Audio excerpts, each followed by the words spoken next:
Captain Jake Morrison stood on the bridge of the Terra's Pride and watched the stars through the main window. His ship was far from Earth, farther than most humans had ever traveled. The year was 2387, and humanity had been exploring space for over 300 years, but they still found new things that surprised them. Today would be one of those days. The ship's computer made a soft beeping sound, and Jake turned to look at the screen. His science officer, Dr. Lisa Park, was already studying the readings with a frown on her face. She had been with Jake's crew for 5 years, and he trusted her judgment more than anyone else on the ship. "Captain, we're getting some very strange energy readings from the Kepler 442 system," Lisa said as she pointed to the screen. "The patterns don't match anything in our database." Jake walked over to her station and looked at the data. The readings showed massive amounts of energy coming from what should have been empty space around a small moon. The energy signatures were unlike anything human technology could produce. "How far are we from those readings?" Jake asked. "About 6 hours at our current speed," Lisa replied. "Should we change course to investigate?" Jake thought for a moment. Their mission was to explore this sector of space and catalog any interesting discoveries. The readings were definitely interesting and possibly important. "Set course for the energy source," Jake ordered. "And wake up Commander Bell. I want our tactical officer to see this." Ryan Bell arrived on the bridge 20 minutes later, still looking sleepy but alert. He was Jake's second in command and had a talent for spotting trouble before it found them. Ryan looked at the energy readings and whistled softly.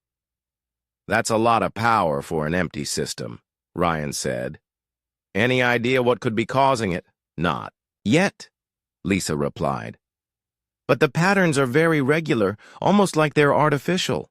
The Terra's Pride was not a large ship by human standards, but it was well equipped for deep space exploration. Jake had a crew of 30 people, all experts in their fields. They had been exploring the outer regions of human space for 2 years, looking for new worlds and new civilizations. As they got closer to the Kepler 442 system, the energy readings became stronger and more complex. Lisa worked at her station, trying to make sense of the data. The patterns were definitely artificial, but they were unlike any technology humans had ever seen. "Captain, you need to see this," Lisa called out suddenly. Jake hurried over to her station.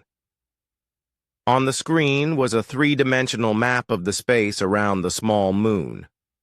What Jake saw made him catch his breath. Floating in space were thousands of objects, arranged in perfect geometric patterns that stretched for millions of kilometers. "Are those ships?" Ryan asked, looking over Jake's shoulder. "They were ships," Lisa said quietly. "Now they're just wreckage. But look at the arrangement. This isn't random debris from a battle.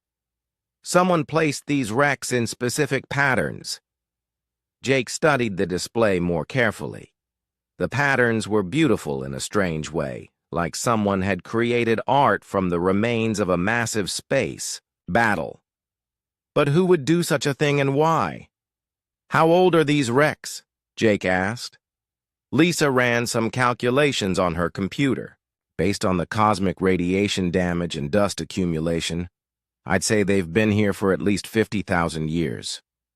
Maybe longer." The number was hard to believe. 50,000 years ago, humans were still living in caves on Earth. Yet, here was evidence of a massive space battle involving thousands of ships from that same time period. "Can you identify the ship designs?" Jake asked. "That's the strange part," Lisa replied. "I'm seeing hull fragments from at least a dozen different civilizations. Some of the metal alloys don't match anything in our databases. It's like ships from all over the galaxy came here to fight." As the Terra's Pride moved deeper into the debris field, Jake could see through the main window that the wreckage was even more extensive than the sensors had shown. Twisted pieces of metal the size of city blocks drifted slowly through space. Some of the ship fragments still had markings on them, symbols and writing in languages no human had ever seen. "Captain, I'm detecting something large beneath all this." "Debris!" called out Sam Carter from the engineering station. "The sensors are having trouble getting a clear reading, but it's massive, much bigger than any of the wrecked ships." Jake felt a chill run down his spine. First they had found the debris field with its impossible age and mysterious patterns. Now there was something hiding underneath it all. "Can you get us closer to whatever's down there?" Jake asked Sam. "It won't be easy. There's a lot of debris in the way, and some of it is still radioactive, but I think I can find us a path through." It took 3 hours of careful maneuvering to work their way through the debris field. Jake watched nervously as pieces of ancient metal the size of buildings drifted past their ship. One collision with those massive fragments could destroy the Terra's pride instantly. Finally, they broke through the worst of the debris and could see what lay beneath. Jake had to grip the railing to steady himself. Rising from the surface of the small moon was a structure that defied belief.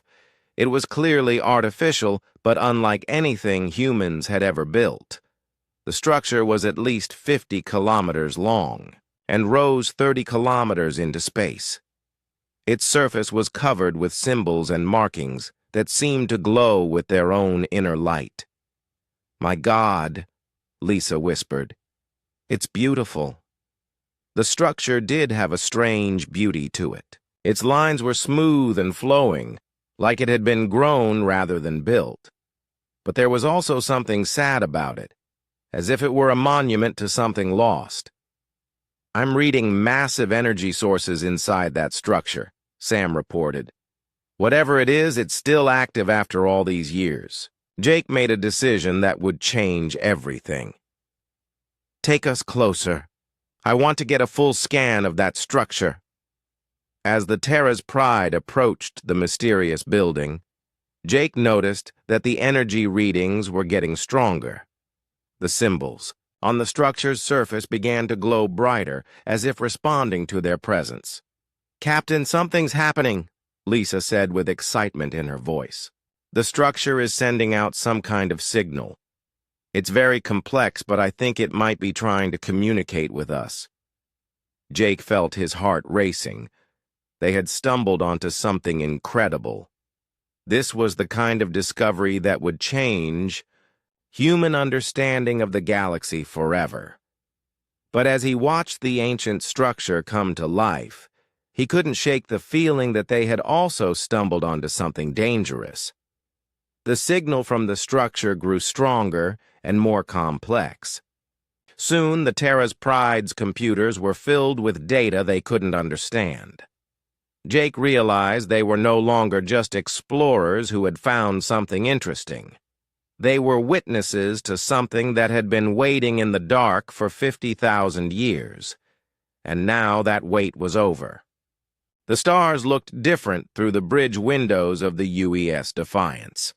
Captain Jake Morrison stood with his hands behind his back, watching the strange new constellations that no human had ever seen before. 10 years had passed since they left Earth. 10 long years traveling through the dark between stars, carried by engines that pushed the limits of human technology. Jake was 42 years old now, though the cold sleep had kept his body younger. His crew called him Captain, but he still remembered when he was just another fighter pilot in the Mars colonies. The scars on his left hand came from a crash landing during the Belt Wars. Those were simpler times when humans only fought other humans, and the biggest worry was asteroid miners fighting over rocks. "Captain, we're picking up something strange," said Lisa Grant from her station. She was his first officer, a woman who had joined the mission because she wanted to see what lay beyond the solar system. Her brown hair was pulled back in the regulation, style, but her green eyes showed the excitement she tried to hide. Jake walked over to her console. The screen showed dots and lines that meant nothing to most people, but Jake had learned to read them during the long journey. What kind of strange, Lisa? There's a massive structure orbiting the fourth planet. It's not natural, sir. Someone built it. Her fingers moved across the controls, bringing up more detailed scans. The structure is at least 50 kilometers long, maybe bigger. And Captain, it's old, really old. Carlos Rivera looked up from the engineering station. He was a big man with calloused hands who had spent most of his life fixing things that broke in space. Captain, our engines are running hot. If there's someone out here, they might already know we're coming. Jake nodded slowly. They had always known this moment might come.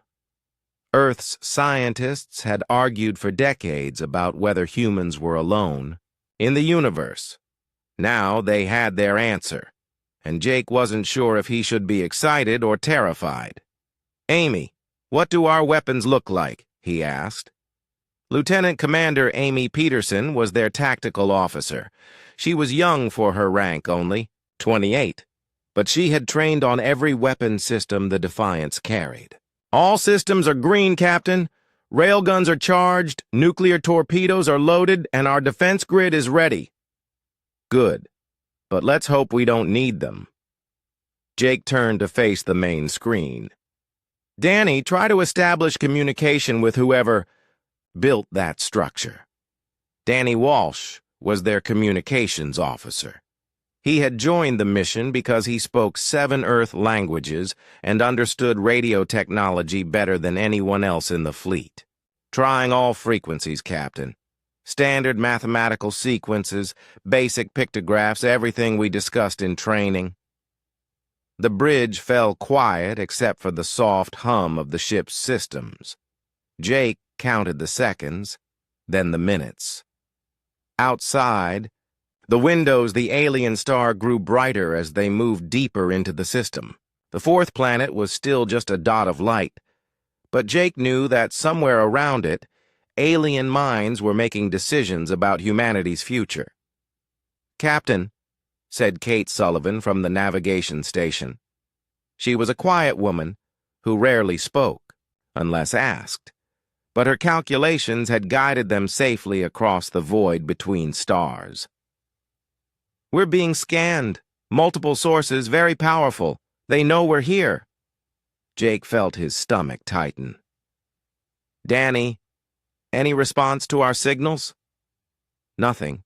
Sir, they're listening, but they're not talking back." Dr. Nathan Cole, their chief medical officer, stepped onto the bridge. He was older than the rest of them, with gray hair and tired eyes. "Captain, the crew is asking questions. They want to know what we've found." "Tell them we've found what we came looking for," Jake said. "Other intelligent life. Whether that's good news or bad news, we'll find out soon." Lisa's console beeped with an urgent sound. She looked at the display and her face went pale. "Captain, we have ships incoming. 3 vessels, much larger than us. They're moving fast." Jake felt his training take over. All the fear and wonder disappeared, replaced by the cold focus he had learned during years of combat. "Amy, bring all weapons online. Carlos, give me everything the engines have. Danny, keep broadcasting. Maybe they'll listen at the last second." The main screen changed to show the approaching vessels. They were unlike anything humans had ever built. Where the Defiance was angular and functional, these ships were organic curves and flowing lines. They looked alive, like massive insects flying through space. "They're beautiful," whispered Kate. "They're also charging weapons," Amy reported. "Energy signatures are off the charts. Whatever they're carrying, it's a lot more powerful than our systems." Jake studied the alien ships. They were larger, more advanced, and clearly hostile. By every logical measure, the Defiance was about to be destroyed. But Jake had learned something during his years of fighting. Logic didn't always win battles. Sometimes it was the fighter who refused to give up, who found a way to turn weakness into strength. "All hands, battle stations," he announced over the ship's communication system. "This is Captain Morrison. We came out here to represent humanity, among the stars. Today we find out what that really means.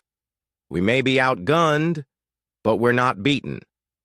Show them what humans can do when they fight for everything they believe in." The bridge crew moved with practiced efficiency. Amy's fingers flew over her controls, bringing weapon systems to full power. Carlos redirected power from non-essential systems to engines and shields. Kate calculated attack vectors while Danny continued broadcasting on all frequencies, hoping that someone out there wanted peace instead of war. Jake watched the alien ships grow larger on the screen. They were close enough now that he could see details. Weapon ports glowed with lethal energy. Armor plating showed the scars of countless battles. These weren't explorers or diplomats. They were killers, and they had come to end humanity's first journey to the stars. 30 seconds to weapons range, Amy announced. Jake gripped the arms of his captain's chair. Somewhere behind him, 847 human beings waited to see if they would live to see another day. Somewhere ahead, alien minds, prepared to erase humanity from the galaxy before it could spread beyond one small world. "Lock all weapons on the lead ship," Jake ordered.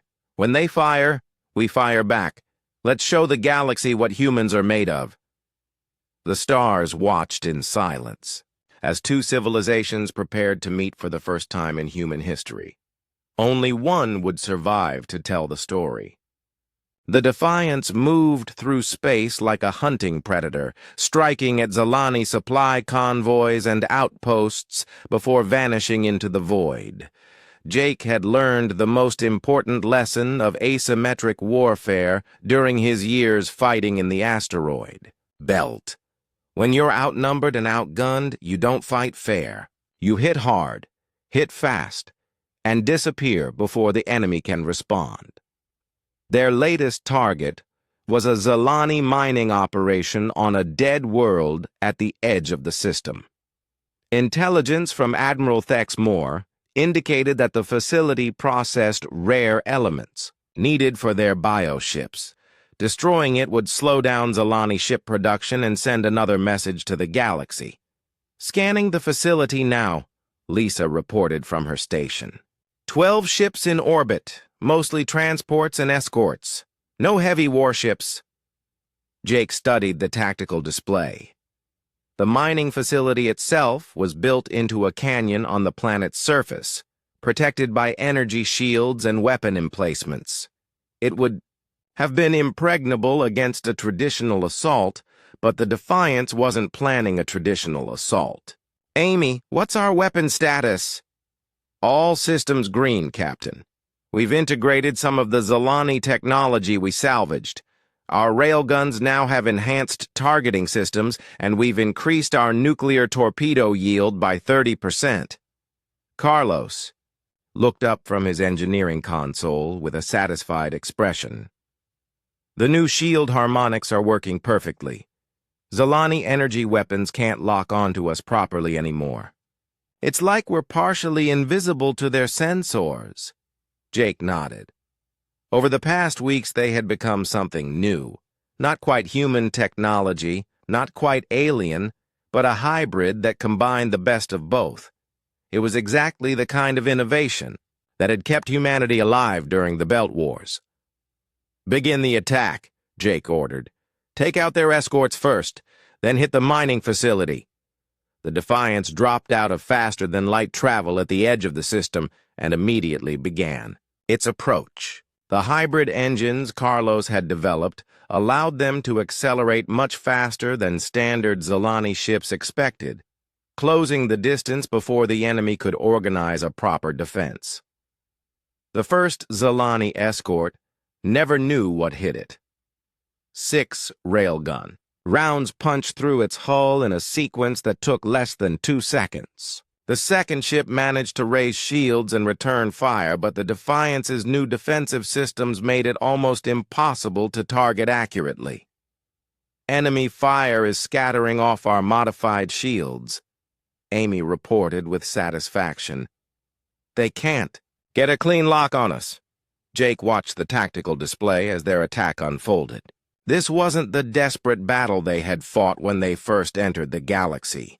This was precision warfare, human tactics enhanced by alien technology.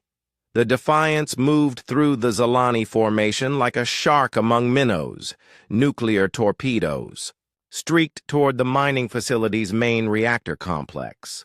The Zalani had learned to intercept the missiles, but Maria Santos had programmed them with new evasion patterns based on human combat algorithms. Half the torpedoes made it through, detonating in a series of explosions that lit up the planet's dark side. "Facility is destroyed," Lisa announced. "We're reading massive secondary explosions from their fuel storage areas." But Jake's attention was focused on the long-range sensors. "Danny, are you monitoring Zalani communications?" "Yes, sir. They're calling in reinforcements. A battle group is moving to intercept us." Jake smiled grimly. That was exactly what he wanted. Every ship they drew into chasing the Defiance was one less ship available for the main Zalani fleet that was gathering to attack humanity. It was a dangerous game, but it was working. "Set course for the Cathara Nebula," he ordered. "Let's see how well they fight in a cloud of ionized gas." The chase lasted 3 days. The Defiance led a growing number of Zalani ships through asteroid, fields, radiation storms, and nebular clouds. Jake used every trick he had learned during decades of combat, turning the galaxy's natural hazards into weapons against his pursuers.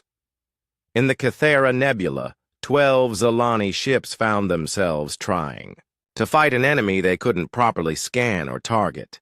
The Defiance struck from the swirling clouds like a ghost ship, launching attacks and vanishing again before return fire could find its mark. When the battle ended, 8 Zalani vessels had been destroyed and the survivors fled in disorder. "Captain," Rachel Turner called from the communications station. She had joined the mission as a linguist, but the war had turned her into their specialist in alien cultures. "I'm receiving transmissions from non-Zalani sources, multiple species all asking for contact." Jake studied the translated messages, scrolling across his screen. Requests for alliance, offers of technology, pleas for help against Zalani expansion. Word of the Defiance's campaigns had spread throughout the galaxy, inspiring species that had been ground down by centuries of Zalani dominance. "The Althari Confederacy wants to join our next attack," Rachel continued. "They're offering 6 ships and detailed intelligence about Zalani fleet movements." Dr. Ben Parker, their chief science officer, looked up from his analysis console. "Captain, I've been studying the data we've collected about galactic civilization. The current power structure isn't natural evolution, it's stagnation." "Explain." "For the past 1,000 years, the major powers have maintained a balance based on predictable technology and tactics. Nobody innovates because innovation is dangerous. It might upset the balance. What we've done is revolutionary because we've proven that rapid technological development can overcome established advantages." Jake considered this as he watched the tactical displays showing Zalani fleet movements throughout the sector. Parker was right. The galaxy had become comfortable with its hierarchies and power structures. Humanity had arrived like a storm, disrupting everything the established civilizations took for granted. "Sir," Alan Brooks reported from the security station, "our boarding teams have captured intact Zalani vessels during our last 3 engagements. We now have enough alien technology to completely refit our weapons and defensive systems. Jake made his decision. Signal the Althari Confederacy. Accept their offer of alliance, but make it clear that we fight under human tactical doctrine. Any species that joins us follows our orders in combat. What about Admiral Thexmore and the Kethril? Lisa asked. The Kethril want to use us as shock troops in their war. The Althari and these other species want to be free. I know which side I trust more. Over the following days, something unprecedented happened in galactic history. Species that had never worked together began coordinating their efforts against the Zalani Consortium. The Defiance became the center of a growing rebellion that crossed traditional boundaries of territory and politics. Commander Vex Ka, the only Zalani survivor from humanity's first battle, stood before the High Command in the great bioship that served as their mobile capital. Her carapace still bore scars from the nuclear explosions that had crippled her vessel, and her compound eyes burned with hatred for the species that had humiliated her. The humans must be destroyed, she reported. Not just defeated, completely destroyed. They have introduced chaos into the galaxy's natural order. Their very existence threatens everything we have built. The High Command listened as Vex Ka described the reports flooding in from across Zalani space. Mining facilities destroyed, supply convoys scattered, escort fleets decimated. But worse than the military losses was the political damage.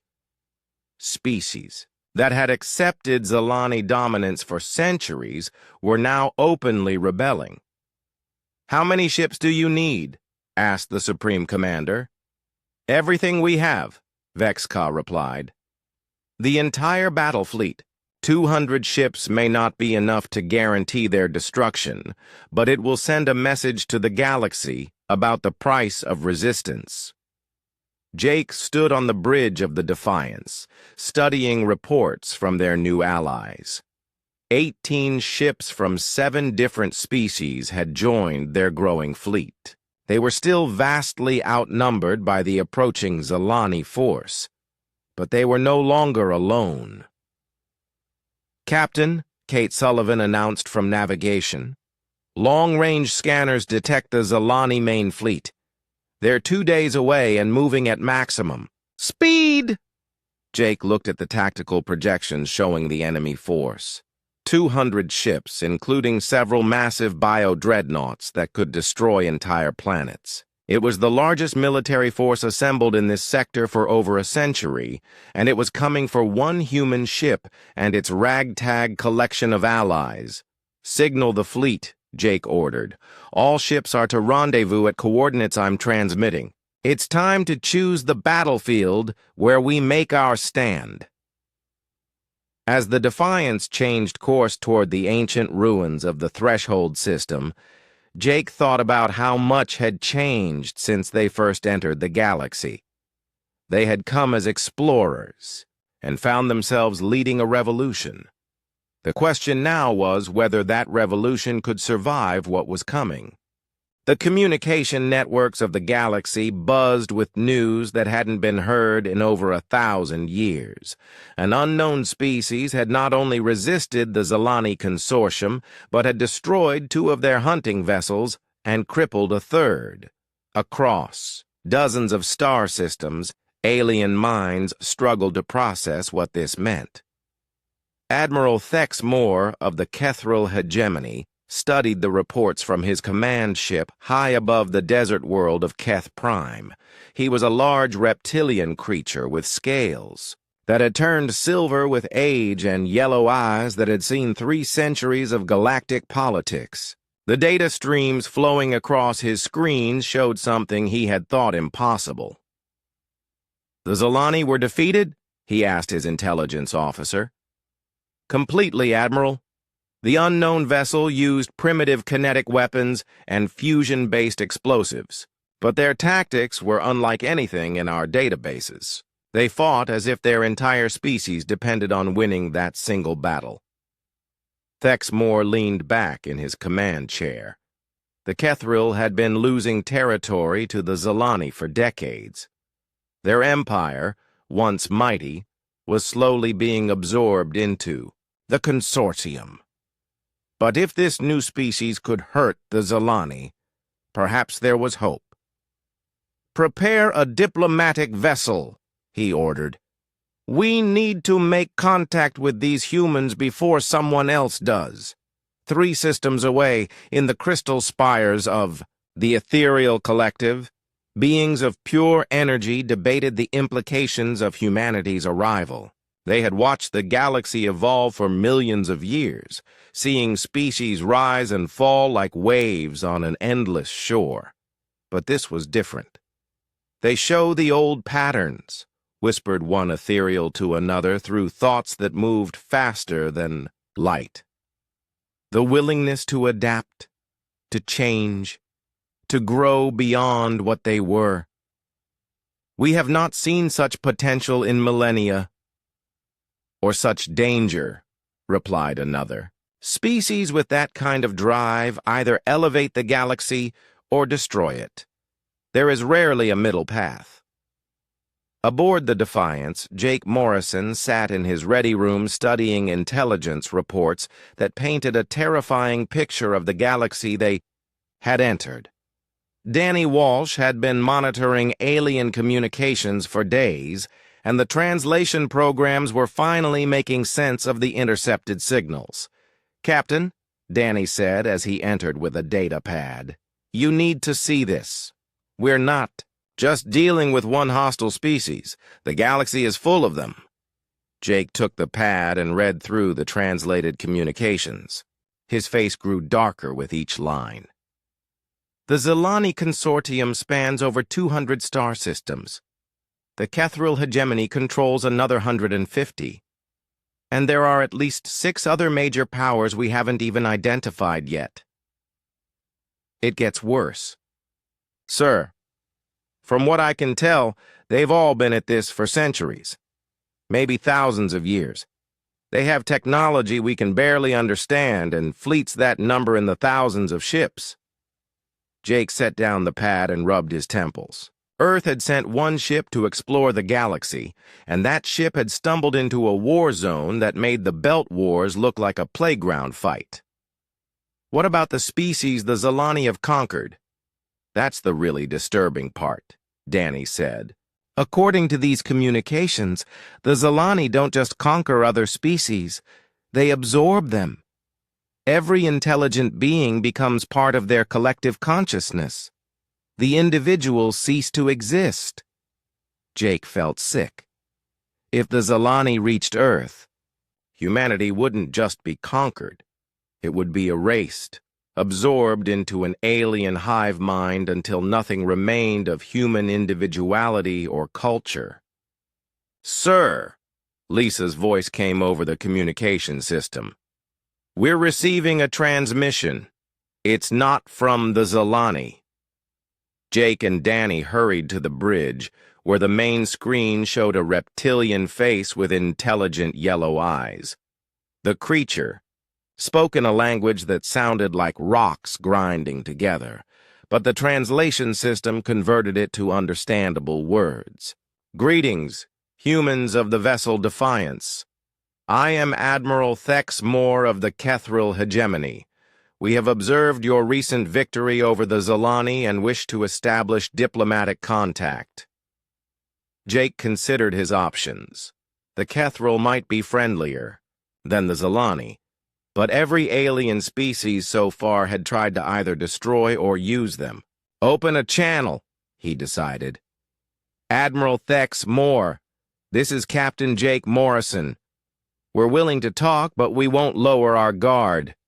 The alien admiral made a sound that might have been laughter. "Wise, Captain Morrison. In this galaxy, trust is earned through strength, and you have certainly demonstrated that. I have a proposal that might benefit both our species." "I'm listening." "The Zalani have been expanding into Kethril territory for decades. We've lost 7 systems to their fleets in the past 5 years alone. But your tactics, your weapons, they offer a new approach to the problem. Join with us, and together we can drive the Zilani back." Jake exchanged glances with his senior officers. Amy shook her head slightly, warning against trusting too quickly. Lisa looked thoughtful, considering the possibilities. Carlos just looked tired from keeping the ship running on damaged systems. "What exactly are you proposing?" Jake asked. "Share your weapons technology with us. In return, we provide you with advanced shielding, faster-than-light communication, and medical technology that will extend your species' lifespan by centuries. More importantly, we offer you protection.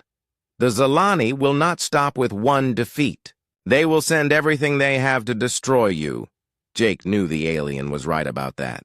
The defiance had hurt the Zilani, probably humiliated them in front of the galaxy. There would be no mercy when they returned. "I need time to consider your offer," Jake said. "Of course. But do not take too long, Captain. Our scouts report a Zilani. Fleet of 200 ships gathering at the edge of this sector. They will arrive within days." The transmission ended, leaving the bridge in tense silence. 200 ships. Jake tried to imagine facing odds like that and failed. The Defiance was powerful for a human vessel, but it couldn't fight the entire Zilani fleet. "Captain," Maria Santos entered the bridge carrying a data pad. "I've finished analyzing the wreckage from our battle. The Zilani technology is incredible, but it has weaknesses." "What kind of weaknesses?" "Their bio-armor is designed to absorb and dissipate energy weapons, but it's brittle against kinetic impacts.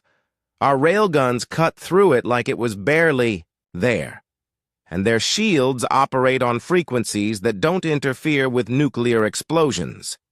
Jake felt a spark of hope. "Are you saying our primitive weapons are actually better against them?" "In some ways, yes. They've been fighting other advanced species for so long that they've optimized their defenses against energy weapons and exotic matter. Nobody's used kinetic weapons and nuclear explosives in serious warfare for centuries."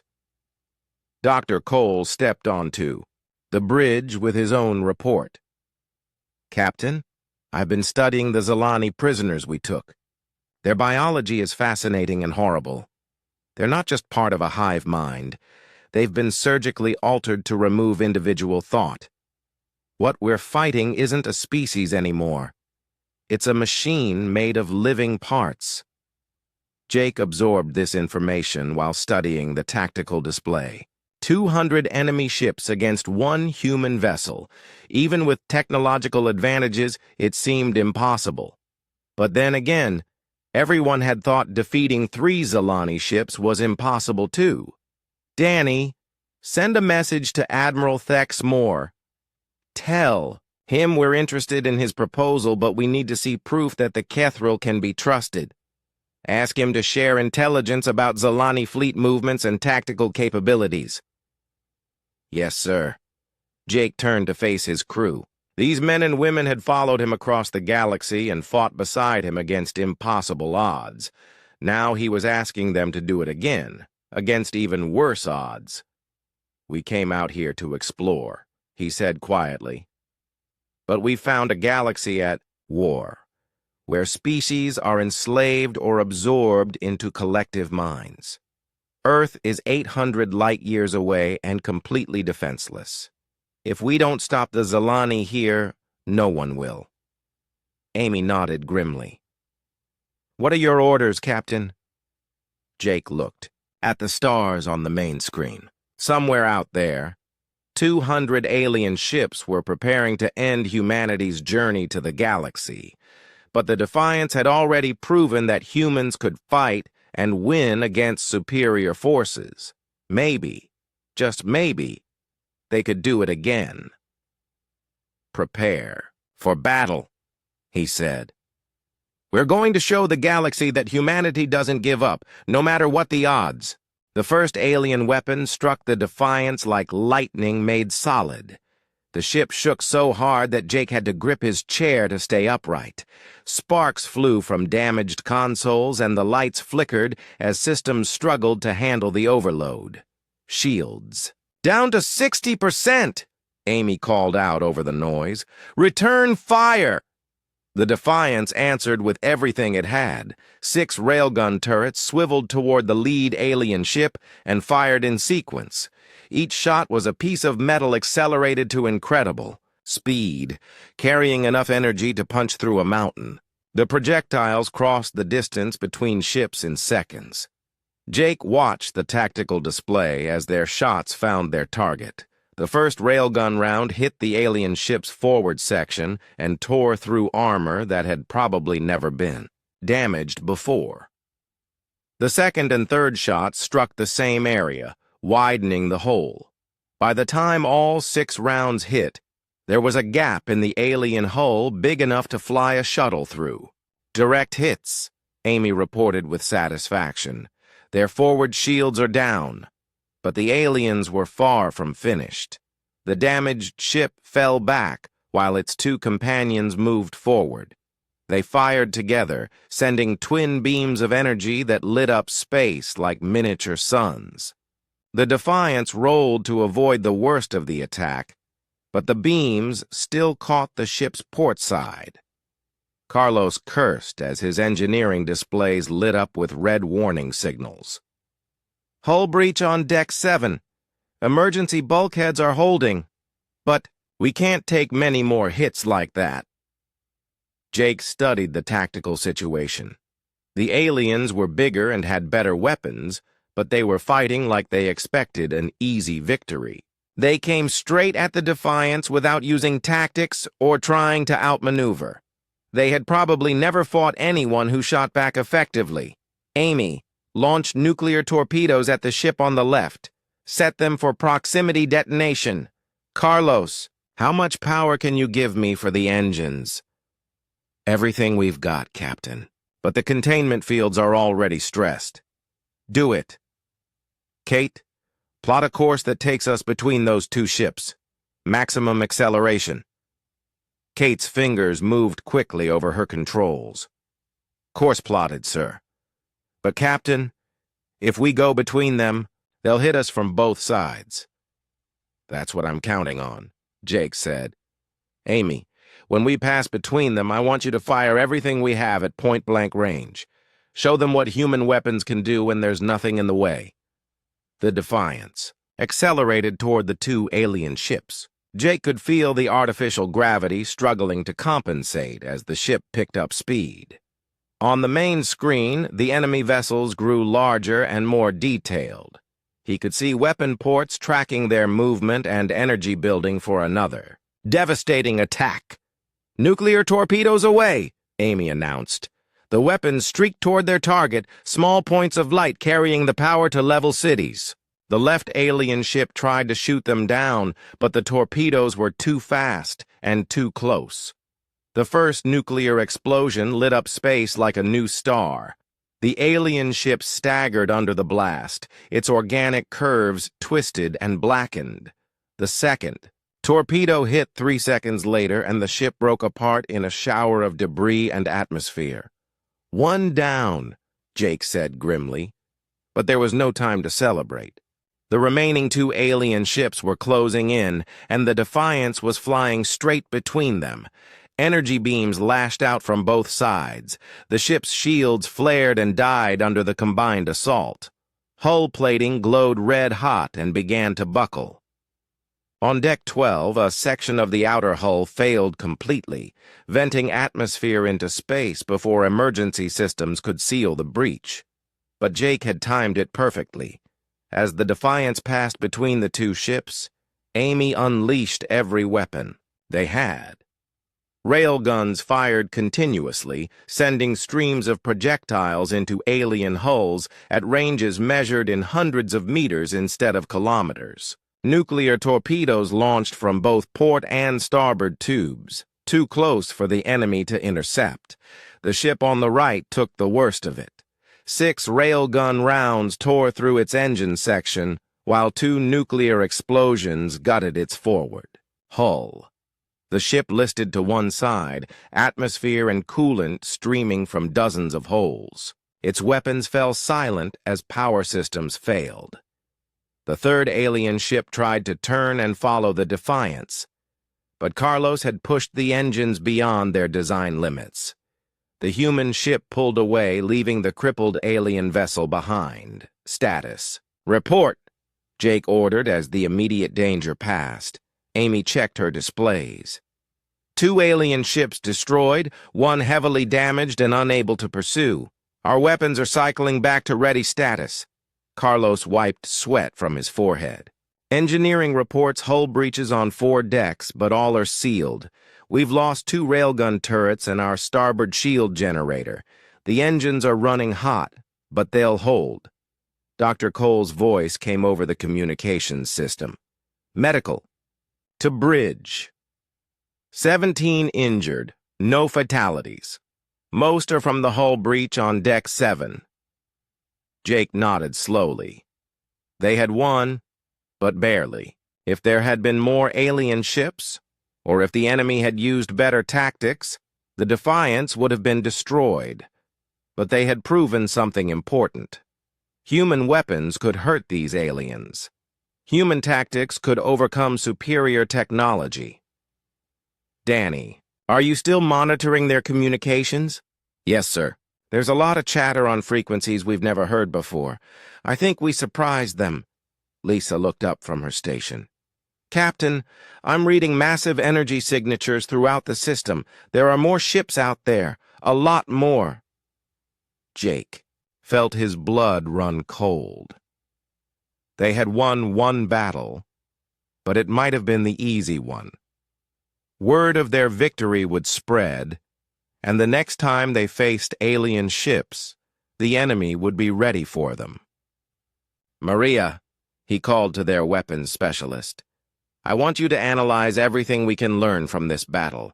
How their shields work, what their hull armor is made of, anything that might help us in the next fight. Maria Santos nodded. She was a small woman with sharp eyes who understood weapons better than anyone else on the ship. Already on it, Captain. I'm also scanning the wreckage for technology we might be able to adapt. Jake turned to face the main screen. The alien star burned in the center of the display, surrounded by planets that might hold billions of hostile beings. Somewhere in this system, alien commanders were studying reports of the battle and planning humanity's destruction. Set course. For the edge of the system, he ordered. Best possible speed. We need time to repair and plan our next move. Course laid in, Kate reported. Estimated time to system edge, 18 hours at current speed. As the Defiance limped away from the battlefield, Jake thought about what they had accomplished. They had announced humanity to the galaxy in the only way that mattered. Not with words or diplomatic messages, but with actions. They had shown that humans would fight for their place among the stars. The question now was whether they could survive long enough to make it home and warn Earth what was coming. Jake had a feeling. Their real war was just beginning.